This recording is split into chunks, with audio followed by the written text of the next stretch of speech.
영국의 영재 고등학교에서 한 학생이 동양인 한국인에게 소리치고 있습니다. 시험을 커닝한 게 분명하니 다른 어려운 문제도 풀어보라며 말이죠. 그렇게 선생님이 등장하셔서 아이들을 중재하기 위해 칠판에 대학생이 풀만한 문제를 써 내려갑니다. 이에 한국인 학생은 문제를 풀기 위해 칠판에 다가가자 거기에 있던 모든 학생들이 놀라는데요. 도대체 무슨 일이 있었던 걸까요? 구독과 좋아요 부탁드리고 재미있게 시청 바랍니다.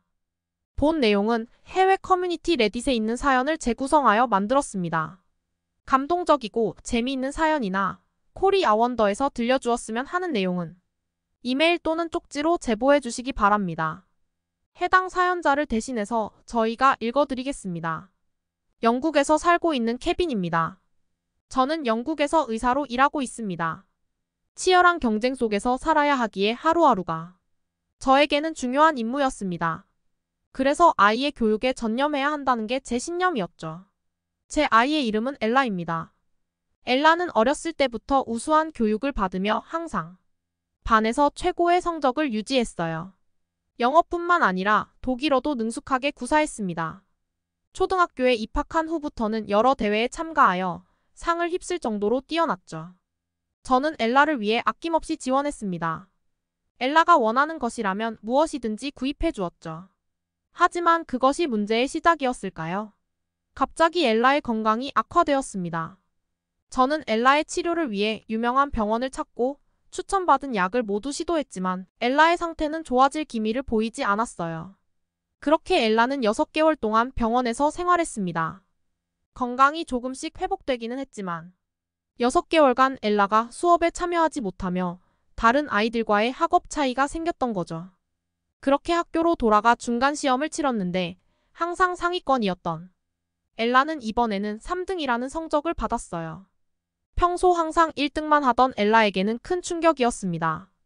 그래서 저는 1등을 한 학생이 누구인지 물어봤더니 동양인 한국인이라고 하더군요. 그 학생의 이름은 지혜였습니다. 지혜는 엘라가 아팠을 때 한국에서 전학 온 학생으로 친구도 없이 고립된 채로 지내고 있었다고 합니다.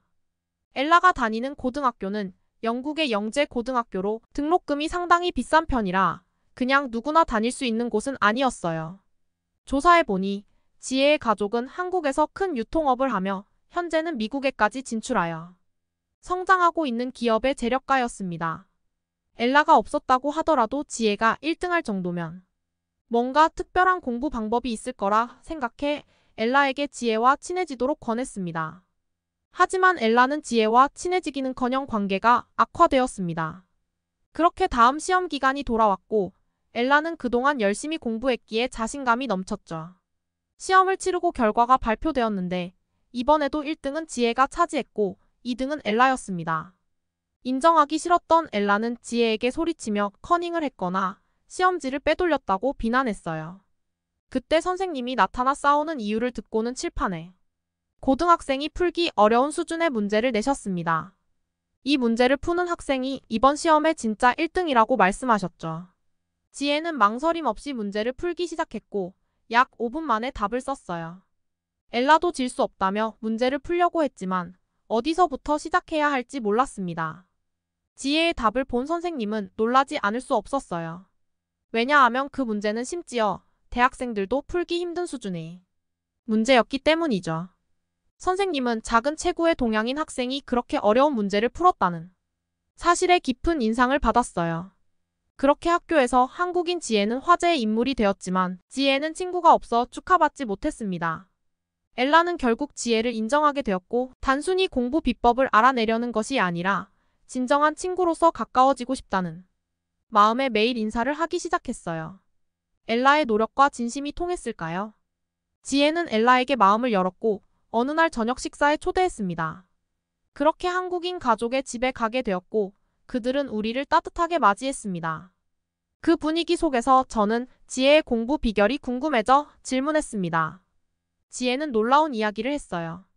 그녀는 한국에 있을 때 한국의 입시 경쟁 시스템에서 받는 스트레스가 너무 컸다고 말했습니다. 매일 친구들과의 치열한 경쟁 속에서 살아가는 것이 관찰하는 입장에서도 버거웠다고 가슴 아팠다고 말했습니다. 그래서 미국으로 온 것이었죠.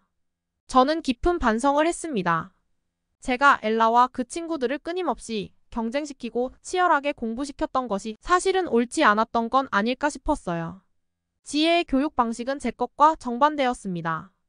미국에 와서도 별도의 교육을 받지 않고 스스로 공부한 것뿐이라고 했으니까요. 그 말을 듣고는 조금 의심스러웠어요. 집으로 돌아온 후 같은 직장에서 펀드 매니저로 일하는 한국인 동료에게 한국의 교육 수준에 대해 물었습니다. 한국의 교육은 도대체 어떻길래 그렇게 대단한 거야? 라고 물었죠. 그 동료는 한국의 교육 시스템이 정말 엄격하고 경쟁적이라고 말했습니다.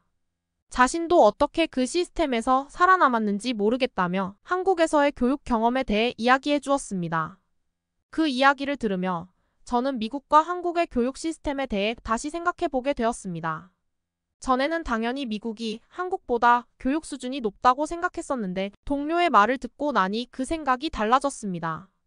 들어보면 영국보다 한국이 교육적으로 대단하다는 듯이 말하더라고요. 기회가 돼서 엘라가 한국에서 교육을 받을 수 있다면 좋은 경험이 될 것이라고 말했어요. 저는 다시 지혜의 부모님에게 찾아가서 한국의 교육에 대한 정보를 물어보았는데 마침 지혜도 이번 방학에 한국에 간다고 하더라고요. 그래서 같은 날 비행기 티켓을 예매해서 같이 가게 되었어요. 그렇게 한국에 도착했는데 저는 깜짝 놀랐어요. 한국에 관심이 없어도 너무 없었다고 생각했습니다. 당연히 안 좋을 거라고 생각했던 한국의 공항은 너무나 세련되었어요. 그렇게 제 가족과 지혜의 가족은 이동을 위해서 지하철로 이동했는데 공항과 지하철이 연결되어 있더라고요. 정말 참 편하고 좋았습니다. 저희가 가져온 짐이 가볍지 않았기 때문에 걱정했는데 공항 내에는 무빙워크가 잘 설치되어 공항에서 지하철을 타러 갈 때까지 거의 걷지 않고 이동했어요. 그렇게 지하철을 타게 되었는데 저는 정말 놀랐어요. 영국의 지하철과 한국의 지하철은 정말 차원이 달랐어요. 영국은 1900년대 초반에 지하철이 도입되면서 정말 엄청난 센세이션을 일으켰지만 지금 와서 보면 많이 노후되어 있는 것도 많고 특히 여름에는 지하철 내부가 정말 더울 만큼 불편한 점도 많습니다. 그런데 제가 본 서울의 지하철은 정말 깨끗하고 쾌적한 시설, 급하게 사용할 수 있는 생필품을 판매하는 자판기, 서울 지리를 한 번에 볼 수 있는 디지털 노선도까지 있어서 서울에 대한 다양한 정보를 제공하더라고요. 이렇게 잘 갖춰진 지하철은 처음 봤어요. 심지어 속도도 엄청 빨랐습니다. 그렇게 저희는 대치동에 도착했는데 그곳에 있는 건물들은 하나도 빠짐없이 학원이었습니다. 그리고 그곳을 다니는 사람들은 전부 학원이 끝난 학생들이었고 길거리에서조차도 책을 보고 있는 모습이 보였습니다. 심지어 밥을 먹으면서까지도 말이죠. 늦은 시간이었음에도 불구하고 간판 하나 꺼진 곳 없이 그곳은 밤에도 그야말로 학업 전쟁이었습니다. 저는 그렇게 지혜의 엄마가 알려준 학원을 갔어요. 저에게 예약을 했느냐고 물었고 지혜의 엄마가 예약을 해두었더라고요. 저는 무슨 학원에서 병원도 아닌데 예약까지 해야 하나 싶었어요. 하지만 상담을 진행하는 순간 저는 도대체 한국이 교육 강국인지 알게 되었습니다. 학원 실장님은 엘라에게 영어로 자연스럽게 상담을 진행하셨고 딸에게 레벨 테스트를 진행했습니다. 엘라 문제를 해석하는 수준을 파악하고는 어느 정도 레벨에서 교육을 진행하면 좋을지 엘라의 장단점을 짚어 내시고 해결책까지 제시해주는 모습에 한국에 오길 잘했다는 생각이 들었어요. 엘라는 한 달간 학원에서 숙식을 제공한다고 하였고 저는 마음 한편에서는 걱정되었어요. 아무리 지혜가 같이 있다고는 하나 한국 문화와 음식에 잘 적응할지 마음 한쪽이 불안했죠.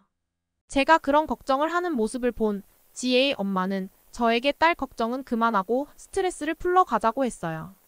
그렇게 지혜 엄마가 예약해놓은 미용실에 가서 머리를 하고 예쁜 카페에 가서 수다를 떨면서 커피도 마셨어요. 정말 예쁜 카페에서 먹은 케이크는 어찌나 예쁜지 먹기 아까울 정도였어요. 무지개색으로 케이크를 만들어 놓았는데 식감도 정말 특이하더군요.